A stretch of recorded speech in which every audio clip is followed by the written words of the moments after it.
ஒரு கிட்டத்தட்ட 25 வருஷம் இருக்குன்னு நினைக்கிறேன். H2Oன்னு ஒரு படம் வந்து கன்னடத்தில், அது தமிழ்லேயும் வந்து டப் பண்ணாங்க வந்து. உபேந்திராவும் பிரபுதேவாவும் நடிச்சிருந்தாங்க வந்து. அந்த படத்தில் பிரியங்கா திரிவேதி, அது இப்போ வந்து பிரியங்கா உபேந்திரா, அப்புறம் உபேந்திராவை கல்யாணம் பண்ணிக்கிறாங்க.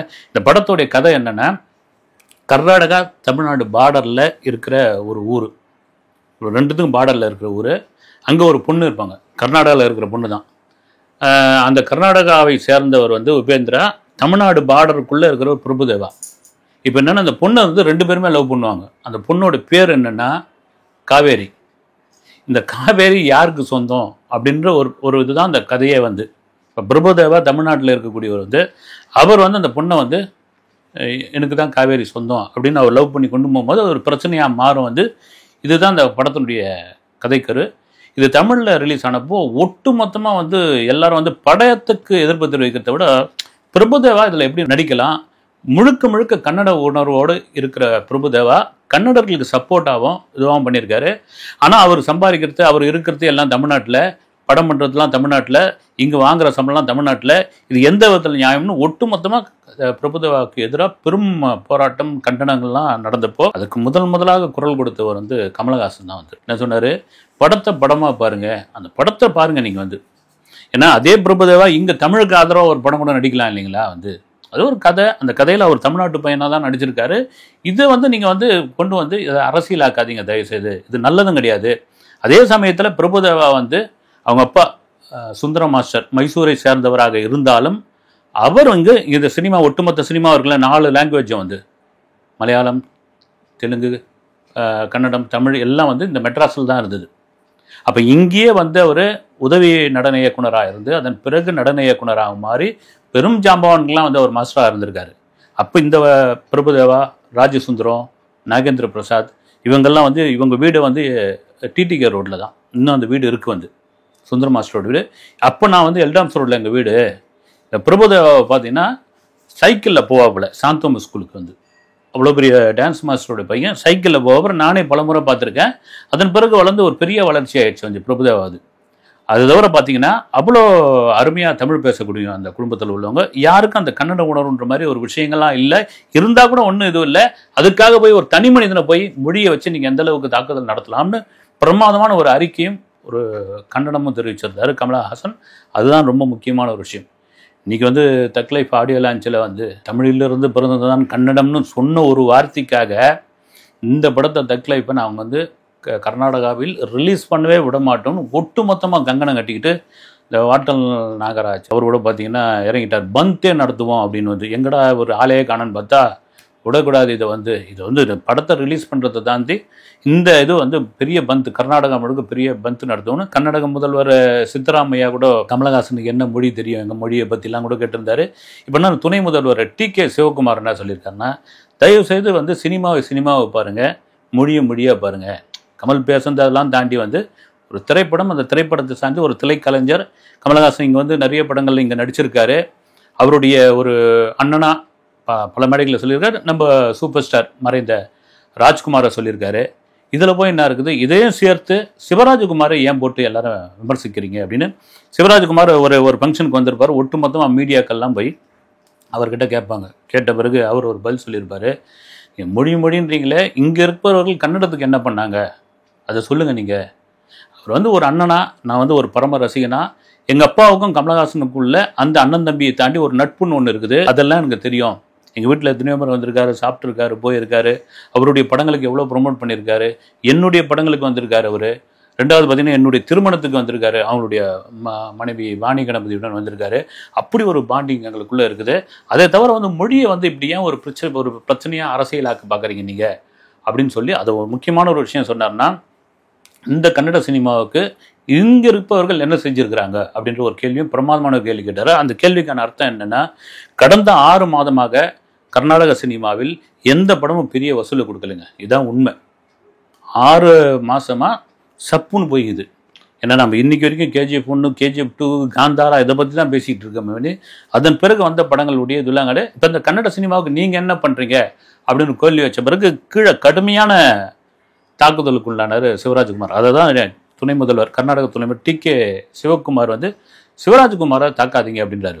என்ன கேட்டிருந்தாங்கன்னா, இன்றைக்கா இருந்தாலும் வந்து ராஜகுமார் ஒரு பெரிய லெஜெண்டரி. ராஜகுமார் வந்து ஒரு மாஸ்டர். அவர் ராஜகுமார் ஒரு மொழிப்பற்று உள்ள ஒருத்தர் வந்து எங்களுக்கான அன்னவாறு. அவர் வந்து எங்களுக்கான நிஜமான அன்னவாறு அவர் தான். இவர் வந்து சிவா அண்ணா கிடையாது. சிவராஜ்குமார் முழுக்க முழுக்க ஒரு பிஸ்னஸ் மேன். அவர் வந்து ஒரு வணிகம் சார்ந்த மைண்டோடு அவர் பேசுகிறாரு. வந்து அவருக்கு வந்து இங்கேயே வேணும், அங்கேயே வேணும், ஜெயிலரில் நடிக்கணும், ஜெயிலர் 2ல் நடிக்கணும், இனி வரப்போகிற கமலஹாசன் படத்தில் நடிக்கணுன்றதுக்காக இப்படி ஒரு இதை வந்து அவர் வச்சு பேசிகிட்டு இருக்காரு. அடிப்படையிலே ஒரு தமிழ் உணர்வு உள்ள ஒரு ஆள்ன்ற மாதிரி அவங்க வந்து இது பண்ணோன்னே டக்குன்னு இப்போ லேட்டஸ்ட்டாக ஒரு இதில் வந்து அவரும், ஏன்னா சிவராஜ்குமாரும் அங்கே வந்து அங்கே அரசியல் பண்ணுறதை தாண்டி அங்கேயும் இருக்கணும் இல்லைங்களா? ஏன்னா ஏங்க ஒரு ஒரு ஒரு விஷயத்த பேசுறதுக்கு போய் இப்படி பிடிச்சிக்கிட்டு நீங்கள் வந்து இந்த படத்தை ரிலீஸ் பண்ணக்கூடாது, தமிழிலிருந்து பிறந்து தான் கன்னடம் அப்படின்னு சொன்னதுக்கு வந்து ஆச்சா போச்சா கமலஹாசன் வந்து ஊர் எல்லையில் கால வைக்கக்கூடாது அப்படின்னு சொன்னால், ஒரு இந்தியாவுக்குள்ளே இருக்கிற மாநிலம் தானே வந்து நீங்கள் பெங்களூரில் இந்தியா முழுக்க இல்லை உலகம் முழுக்க அவ்வளோ பேர் வந்து இன்றைக்கி இருக்காங்க. அப்படின்னா ஹைடெக் சிட்டின்னு முதல் இந்தியாவோட ஹைடெக் சிட்டி அதுதான். இவ்வளோ பேர் வராமல் எங்கேருந்துங்க ஹைடெக் சிட்டியாக மாதிரி இருக்கும். உண்மையிலே பெங்களூருடைய வளர்ச்சிக்கு தமிழர்களுடைய பங்கு பெரும்பங்கு உண்டுங்க. வந்து அதை தான் அவங்களால தாங்க முடியலையான்னு தெரியல. எதை பேசினாலும் இப்படி அடிக்கிறாங்க. இந்த மைசூர் சாண்டல் சோப்பு விவகாரத்தை கூட பேசியிருந்தேன். வந்து இந்த தமன்னாவை ஏன் நடிக்க வைக்கிறீங்க அப்படின்னு. அப்போ சோப்பை வந்து உங்கள் ஊர்லேயே விற்றுக்க வேண்டியது தானே, ஏன் வெளியூரில் வந்து வைக்கிறீங்க அப்படின்ற மாதிரி. ஏன்னா இப்போ என்ன ஆகிப்போச்சு, இந்த கடுமையான எதிர்ப்பு வந்தவொடனே சிவராஜ்குமார் சமீபத்தில் ஒரு பேட்டியில் சொல்லிட்டாரு, எங்கள் அண்ணன் கமலஹாசன் பேசுறது வந்து எனக்கு சரியாக காதில் விழல, இப்படியா சொன்னார், அது ஒன்றும் பாதியமாக விழுந்து ஆடியோ சத்தத்தில்னு ஒரு விதமாக அவர் அப்படி ஒதுங்கிட்டார். வந்து வேறு வழி இல்லை, என்ன பண்ணுறது அப்படின்னு. இதெல்லாம் மீறி இன்றைக்கி பார்த்திங்கன்னா மக்கள் நீதி மையத்தை சேர்ந்தவர்கள் எங்கே பார்த்தாலும் தமிழ்நாடு முழுக்க வந்து அன்புக்கு மன்னிப்பு கிடையாது அப்படின்னு போஸ்டர் அள்ளி தெரிச்சிருக்காங்க. வந்து அது நேஷனல் மீடியாவெல்லாம் எடுத்து போட்டு நியூஸ் ஆக்கியிருக்காங்க. வந்து ஏன்னா கமலஹாசன் எத்தனை கோடி ரூபாய் கர்நாடகாவில் இந்த படம் ரிலீஸ் ஆகலன்றதுக்காக நஷ்டமானாலும் பரவாயில்ல, நான் மன்னிப்புன்ற ஒரு விஷயத்துக்கு இறங்கி வரவே மாட்டேன் அப்படின்னு ஒரு. இன்னொரு பக்கம் என்னென்னா, இங்கே இருக்கிற ஆளுமைகள், ஏன்னா கமலுக்கு ஒரு பிரச்சனை, அதுவும் கர்நாடகா பிரச்சனை ஏற்கனவே நடந்துக்கிட்டு இருக்கு. காவிரி நீர்லேருந்து அப்புறம் நெய்வேலி கரண்ட்லேருந்து இது பாருன்னு ஓடிக்கிட்டு இருக்கு. இங்கே இருக்கிற ரஜினிகாந்தோ விஜயோ அஜித்தோ யாருமே எதுவுமே குரல் கொடுக்க மாட்டேங்கிறீங்களாப்பா, என்னப்பா வந்து இது நியாயமா? நீ இந்த வீடு தீப்பிடிச்சு எரியுதுன்னா அப்புறம் பக்கத்து வீடு தானே எரிய போகுது. ஏன் ரஜினி வந்து மௌனம் கேட்குறாரு, அவருன்னு சொல்லலாமே அப்படின்ற ஒரு கேள்வியும் இருக்குது. வந்து ரஜினி எதுலையுமே வந்து பட்டும் படாமல் தொட்டும் தொடாமல் போய்ட்டு அதில் கூட ஒரு அரசியல் விஷயம் இருக்கிறது அப்படின்ற மாதிரியான ஒரு இது போயிட்டுருக்காங்க. என்னென்னா அப்படி கேட்குறப்போ நான் சொல்கிறேன், வந்து நிறைய பேர் கூட சொல்லியிருந்தாங்க. இப்போ கர்நாடகா முதலமைச்சர் சித்தராமையா இறங்கி கமலுக்கு ஒரு கண்டனம் தெரிவிக்கிறாரு. கன்னட மொழியை பற்றி கமலுக்கு என்ன தெரியுன்றாரு. இப்போது ராஜ்யசபா எம்பியா திமுக எம்பியாக மாறப்போகிறாரு கமலஹாசன். அப்போது நம்ம முதல்வர் மு.க. ஸ்டாலின் ஒரு எதிராக சொல்லாமல் அவருக்கு ஆதரவாக சொல்லாமே, நீங்கள் அப்படி சொல்கிறீங்களே, தமிழை பற்றி உங்களுக்கு என்ன தெரியும், கமலஹாசனை பற்றி உங்களுக்கு என்ன தெரியும்னு அவர் ஒரு ஆதரவாக பேசலாமே அப்படின்ற ஒரு கேள்வி நியாயமான கேள்வியாகிறது. அதே சமயத்தில் சக நடிகர்களான ஒரே சமயத்தில் வளர்ந்த ரஜினி கமல் ரஜினி அப்படின்னு இருக்கிற இவங்க ரஜினிகாந்த் ஏன் மௌனம் தெரிவிக்கிறாரு அப்படின்பொழுது, ரஜினிகாந்த் பிஜேபியோடைய பின்னணியில் இருக்கிறார், அவர் வந்து ஒரு RSS, அவர் ஒரு சங்கி அப்படின்ற மாதிரி ஒரு விஷயத்தை கொண்டு வராங்க. இதை வந்து கமலஹாசனுக்கு ஆதரவாக பேசினால் பிஜேபியோ RSSோ ரஜினி மீது கோவப்படும், எரிச்சலாகும் அப்படின்னு பயத்துக்காக தான் அவர் வந்து போயஸ் கார்டனுக்குள் மௌனமாக இருக்கிறார்ன்ற மாதிரி ஒரு விஷயம். ஆனால் கமல் என்ன சொல்கிறாரு, ரைட்டு நான் பார்த்துக்கிறேன், நான் என்ன ஆகிடுப்போது, சின்ன இண்டஸ்ட்ரி தானே, 10 கோடி 12 கோடி அட போங்க 30 கோடி கூட ஆகட்டுங்க, 30 கோடி நான் நஷ்டத்தை பார்த்துக்கிறேன். இதெல்லாம் தாண்டி இன்னொரு பக்கம் வந்து ப்ரொமோஷன்ற ஒரு விஷயம் இருக்குது பாருங்கள், அது வேறு லெவலில் பண்ணிக்கிட்டு இருக்காங்க தக் லைஃப். கிட்டத்தட்ட எனக்கு பார்த்தீங்கன்னா தமிழ் சினிமாவில் ஒரு 650 கோடி ரூபாய்க்கு மேல் வசூல் பண்ண 2 படங்கள் வந்து, ஒன்று ஜெயிலர், இன்னொன்று வந்து லியோ. இந்த 2 படங்களை தாண்டி ஒரு 700 கோடிக்கு மேலே இந்த படம் அடிக்கிறதுல எனக்கு மாற்று கருத்து கிடையாது. ஏன்னா அந்த அளவுக்கு இறங்கி தர அளவுக்குலாம் வந்து ஒரு ப்ரொமோஷன் பண்ணாங்க. அது கமலஹாசனுடைய பெரு இதுதான். இந்த 1ஆம் தேதி துபாயில் போய் ஒரு பிரமாதமான ப்ரொமோஷன் மலேசியாவில் பண்ணியிருந்தாங்க. இன்று இடுக்கு மூளை முடுக்கு எந்தெந்த ஊரில் போகிறாங்களோ அந்தந்த ஊர் லாங்குவேஜ் பேசிக்கிட்டு இருக்காங்க. அது காரணம் என்னென்னா, இன்றைக்கி ஒரு படத்தை இன்றைக்கி ஒரு பேன் இண்டியா படமாக ஒரு பெரிய வசூல் படமாக கொண்டு போய் சேர்க்கணும் அப்படின்னா அதற்கு ப்ரொமோஷன் மிக மிக முக்கியம். இப்போ நாங்கள்லாம் படிக்கிற காலத்தில் பார்த்திங்கன்னா ரேடியோவில் தான் வந்து சினிமா விளம்பரம் வரும், வாய்ஸ் ஓவரில் வர்த்தக நிகழ்ச்சின்னு வரும், ஒரு 8:30 மணிக்கு மேலே அதை வச்சுன்னு கேட்போம். வந்து அது இப்போ நம்ம ட்ரெய்லரு டீசர் பார்க்குறோம் இல்லைங்களா, அப்போ வந்து சொல்லுவாங்க விக்ரம் நான் வெற்றி பெற்றவன் அப்படி பார்த்து ராஜ்கமல் ஃபிலிம்ஸ் விக்ரம் அப்படின்ட்டு போவோம். இதை அடுத்தடுத்து என்ன படங்கள் வரும் அப்படின்னு கேட்டுக்கிட்டு இருப்போம். அதை தாண்டி தினத்தந்தி பேப்பரில் முதல் பக்கத்துலையும் கடைசி பக்கத்தில் முழு விளம்பரம் வரும். அந்த முழு விளம்பரம் வந்தால் அந்த படம் பெரிய படம்னு அர்த்தம். இந்த விளம்பரத்தை வச்சு நீங்கள் அப்போ தினத்தந்தி பேப்பரை இப்போ பிரிச்சிங்கன்னா வெறும் சினிமா விளம்பரமாக இருக்கும். அந்த சினிமா விளம்பரத்துக்கு பார்த்தீங்கன்னா கிட்டத்தட்ட 15 நாளுக்கு முன்னாடி போய் புக் பண்ணணும். அங்கே இல்லைன்னு வாங்க வந்து, இடம் இல்லைங்கன்னு வாங்க வந்து, கோட்டர் பேஜ், அரை பேஜ், முக்கால் பேஜ், முழு பேஜ், இப்படி வந்து அதை வச்சு நீங்கள் கண்டுபிடிச்சிடலாம் வந்து. அப்படி இருந்த காலகட்டம். அதன் பிறகு தொலைக்காட்சி வந்தது, தொலைக்காட்சி வந்த பிறகு அப்புறம் எஃப்எம் ரேடியோ வந்தது. இன்றைக்கி காலம் வேறு மாதிரி மாறிடுச்சு. இதில் என்னன்னா, இந்த இன்ஸ்டா இன்ஃப்ளூயன்சர் இருக்காங்களா, அவங்களுக்கு வந்து ஒரு பெரிய ப்ரொமோஷன் பண்ணியிருக்காருங்க தக்லைஃப் விட கம்பெனி. உண்மையிலே வரவேற்கக்கூடிய ஒரு விஷயம். இன்றைக்கி வந்து ட்விட்டர்லாம் அப்படியே ஒரு மாதிரி சப்புன்னு ஆகிப்போச்சு. ஒரு நாள் ஒரு காலத்தில் ட்விட்டருக்கு ஒரு பெரிய இது இருந்தது. இன்றைக்கி இன்ஸ்டா தான். அதுவும் இளைஞர்கள் கையில் இன்ஸ்டா இருக்குது. அந்த இன்ஸ்டா இன்ஃப்ளூயன்சரை கூப்பிட்டு இதை நீங்கள் போடுங்க, இது பண்ணுங்க அப்படின்னு. இதில் ஒரு ஆய்வு என்ன சொல்கிறாங்கன்னா, இந்த இன்ஸ்டா மூலியமாக நீங்கள் ஒரு திரைப்படத்தை நீங்கள் வந்து ப்ரொமோட் பண்ணும்பொழுது கிட்டத்தட்ட 20% 30% வரைக்கும் வந்து டிக்கெட் வந்து அட்வான்ஸ் புக்கிங் ஆகுது. டிக்கெட் வந்து வாங்க ஆரம்பிக்கிறாங்க, போயிட்டு அவங்ககிட்ட போய் சேருது. இதுதான் கமலஹாசன் வந்து அந்தந்த சூழ்நிலைக்கு அந்தந்த காலத்திற்கு ஏற்றாப்போல் தன்னை அப்டேட் பண்ணிக்கிறதுல பெரிய கெட்டிக்காரன். அதனால் இன்னொரு முக்கியமான ஒரு விஷயம் என்னென்னா, இந்த படம் பேன் இண்டியா படமாக இருக்குமா அப்படின்ற ஒரு கேள்வி என்னை பொறுத்த வரைக்கும் ஒரு பேன் இண்டியா படமாக வருவதற்கு நிறைய வாய்ப்பு இருக்குது.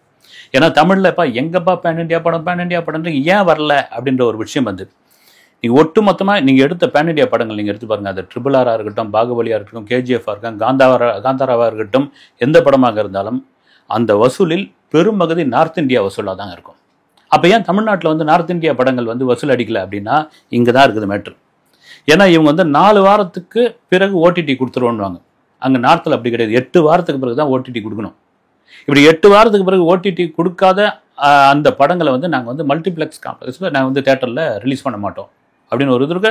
அது இவங்க இறங்கியே வரல. ஆனால் கமலஹாசன் ஆரம்பத்திலே சொல்லிட்டாரு, நாங்கள் வந்து ஒரு டைப் வச்சு. ஏன்னா நெட்ஃப்ளிக்ஸில் தான் இந்த படம் வந்து விற்றுருக்காங்க, பெரிய ரேட்டுக்கு விற்றுருக்காங்க. அது தவிர சேட்டலைட்டும் ஒரு பெரிய ரேட்டுக்கு விற்றுருக்காங்க. மணிரத்னமும் கமலஹாசனும் சேர்ந்து தான் தேட்டரிகள் இந்த படத்தை வந்து ரிலீஸ் பண்ண போகிறாங்க. அதில் வந்து ஒரு பெரிய அளவில் தேட்டரிகள் போயிருக்கு. அது எக்ஸாக்டாக என்ன இதுன்னு தெரியல, தமிழ்நாடு மற்ற மாநிலங்கள்லாம் என்ன தெரியல.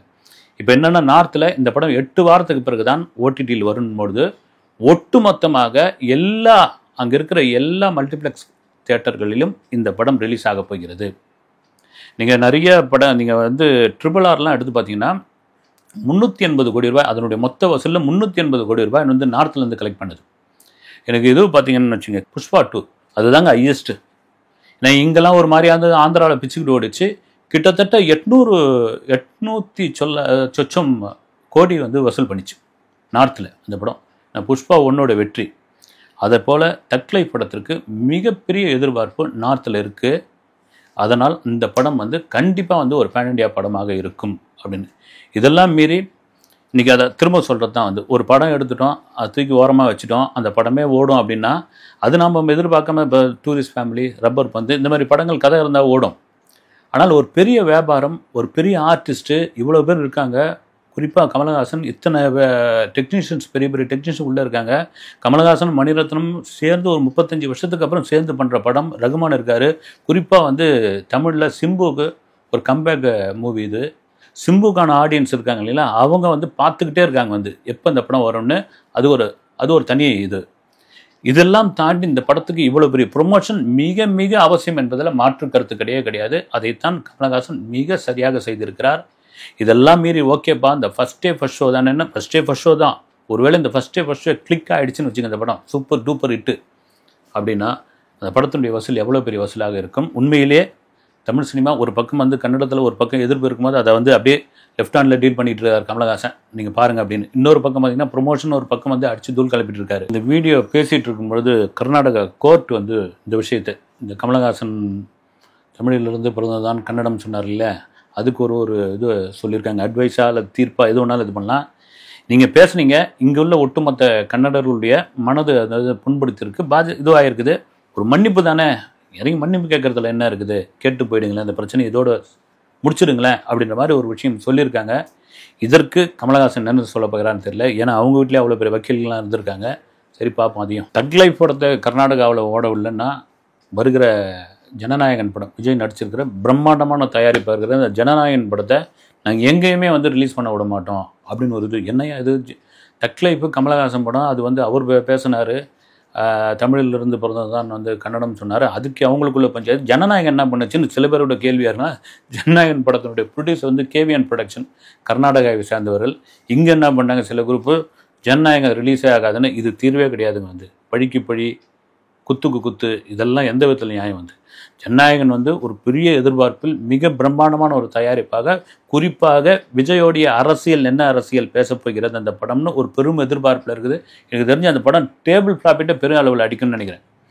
இந்த படத்தை தடை பண்ணால் வந்து நமக்கு தான் நஷ்டம். வந்து அது ஒரு நியாயமான ஒரு விஷயமும் கிடையாது. வந்து கேவிஎன் ப்ரொடக்ஷன் தான் என்ன பண்ணுவாங்க, வந்து திடீர்னு வேற ஒரு ப்ரொடக்ஷன் தமிழ்நாட்டில் நாங்கள் கை மாற்றி விட்டோம் அப்படின்னு சொல்லிட்டா என்ன பண்ண முடியும்? வந்து இதெல்லாம் ஒரு இது நியாயமான ஒரு காரணமே கிடையாது.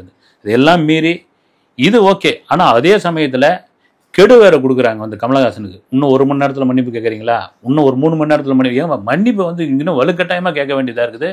நிச்சயமாக உலகநாயகன் கமலஹாசன் இறங்கி வந்து மன்னிப்பு கேட்க மாட்டார். கேட்காமல் இருப்பது தான் கடைசி வரை அவருக்கான கட்ஸ்ன்னு நான் நினைக்கிறேன். இந்த படம் ஒரு தமிழ் சினிமாவுக்கு ஒரு முக்கியமான படமாக, குறிப்பாக மணிரத்னமும் கமலஹாசனும் மிக நீண்ட இடைவேளைக்கு பிறகு சேர்ந்துள்ள படமாக இந்த படம் வந்து ஒரு பேன் இண்டியா படமாக, வசூல் ரீதியான ஒரு பெரிய பிரமாதமான படமாக அமைய வேண்டும் என்பது உங்களைப் போல் எனக்கும் ஒரு ஆசை.